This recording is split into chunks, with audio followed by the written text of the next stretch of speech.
Welcome to part 15 of Sonic Adventure 2. We're finishing Rouge's Find the Keys mission. I remember having to do something with this in Sonic 06. And ever since I have... What? Finding the keys. Finding the keys as Rouge the Bat. You actually had to do that in Shadow's story. Yeah, I know. And you know what else you had to do? If you wasted your time actually downloading the downloadable content and you played Shadow's hard story, you would have to put up with Rouge and Omega in every single Shadow level. Ugh. Every single Shadow level. I shit you not, there is not a single Shadow level that does not have them in it. Well, good thing I never felt the need to get the downloadable content for that shitty game. Actually, and not to go too much off a tangent here, I kind of actually enjoyed that Team Amigo thing. No, I haven't played Team Amigo. Because it should have been the whole... the concept of the Team Amigo attack should have been what the whole fucking game should have been. Going from stage to stage with the characters instead of... Oh, god damn it. Instead of switching characters mid-stage, right? Yeah. Well, the thing about... I never got to play that because I downloaded the hard mode on the PlayStation 3 version. They got skimped out on all the DLCs, which really doesn't matter because they all suck, but... yeah, all I got were the hard modes. I got through Shadows and I didn't even play Silvers. But back to Sonic Adventure 2. Why is she talking to herself? To explain the plot. She's supposed to be some sort of super secret spy. Why is she talking to herself? Very loudly, I might add. Ada Wong has competition. Worst spy ever. And a magical teleportation thing that Eggman has conveniently in his base. Yeah, you know what? It just occurred to me that most of the listeners might not know what I'm talking about. I'm referring to a Shadow Leggy video, but never mind. More talking to yourself. You know, you can't actually see his mouth there, so he might actually be monologuing in his mind, which is what they should be doing the entire fucking time. Yeah, this part's a bitch to record because when it shows up on YouTube, it's even more difficult to see than it really is. Yeah. Oh, yeah. Well, it doesn't look that bad on my screen, but oh, yeah, you know what this part does? The part where you're going down to those 4 layers and all that. Good thing Robotnik's walker has backup lights. See, he does. Turn your hazards lights on. Why does it have brake lights? Practically speaking, what advantage do brake lights on his attack mech I guess provide? Even Eggman is road conscious. You would think he would want to be stealthy in dark situations like this too. I mean, as stealthy as a big lumbering walker mech could possibly be, at least. But why the brake lights? I cannot see anything. I can only see the hover fire. And the brake lights. I mean, yeah, and the brake lights. The all-important brake lights.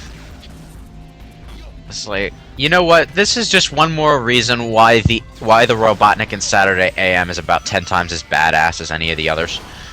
I mean, Eggman here has lights in all the most useless places, but Robotnik from Saturday AM, he has lights in his eyes. Jesus! Yeah, nostalgia critic. I had to say it. Now, what purpose does this walkway serve? It's broken. Ooh, you shot Omochow. Thank God. How is it still... You know what? It's not even attached to anything. Why is it still there? Why is it stationary? Why isn't it floating off into the abyss? Or at least rotating like those pieces of metal were? It's to Why? get the ARC scientists to go through an obstacle course when they're done with their work. Exercise. The entire design of the Space Colony Arc defies logic. Well, sure, every level in Sonic history defies logic, but seriously, when you take game logic at face value, this place has to be the most inconveniently designed science and research facility ever devised. I don't remember what the name of the Flash cartoon was, but it made mention of that in Shadow the Hedgehog in his game. It was Robotnik's looking for the bathroom. And he's calling technical support, wondering where the hell is the damn bathroom, and how there's nothing but flashy lights all over the hallways. I've only ever played through it as a video game, and I already feel his pain. And you know what? These elevators also weird me out, because they are designed specifically for walker mechs like this one. Why? Maybe Gerald had a mech?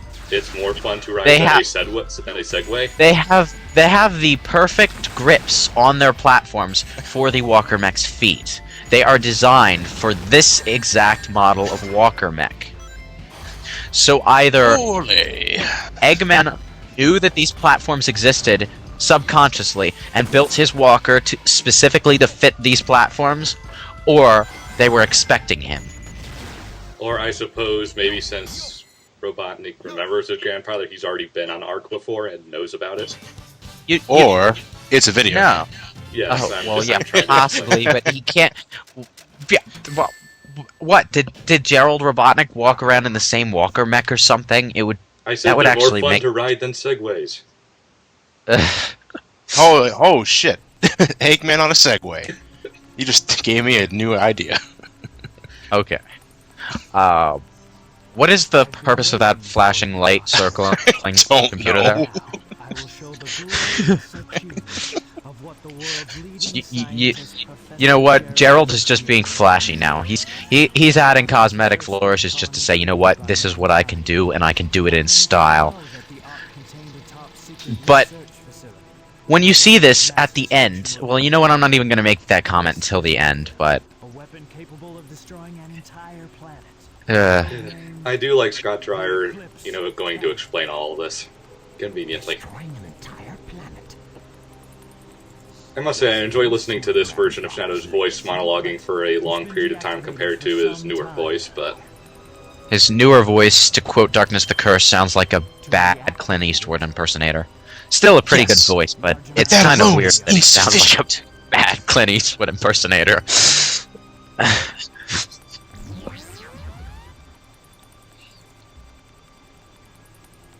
And suddenly the whole thing blue screens. Indeed. Exactly. apparently everything in this world revolves around the 7 Chaos Emeralds. Indeed. You have to wonder, well, this goes to later in the. You know what? I'll save that for the end, for the last story too, because it has to do with the altar in the end. Ah, poorly rendered eyebrow. What?